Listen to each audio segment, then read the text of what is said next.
হরে কৃষ্ণ। আজকের দিনে প্রধান চিন্তা, আমাদের এই কার্যে উন্নত দৃষ্টি, ইষ্টে অনুরাগ, সত্যে আগ্রহ এবং মানবে প্রেমদান, এই আদর্শে উদ্যুক্ত হইয়া নিজেদের ক্ষুদ্রতা ভুলিয়া যাইব।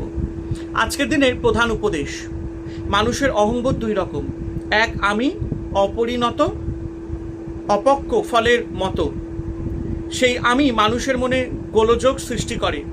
অন্য এক আমি তাহাকে ভগবানের সাথে যুক্ত করে। মানুষ যখন বুঝিতে পারে যে সে ভগবানের হাতের যন্ত্রস্বরূপ, তখনই সে নিজেকে নিরাপদ মনে করে। এই উন্নত আনন্দময় ভাব জাগিলেই মানুষ আপন ইষ্টের দিকে অগ্রসর হয়।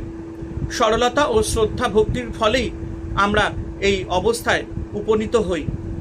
আজকের দিনে প্রার্থনা, সেই অনন্ত সত্তা যিনি আমার অন্তরতম চিন্তা ও সকল অনুভূতি জানেন, তিনি যেন আমাকে অহংকার, দম্ভ ও প্রেমের অভাব হইতে মুক্ত করেন।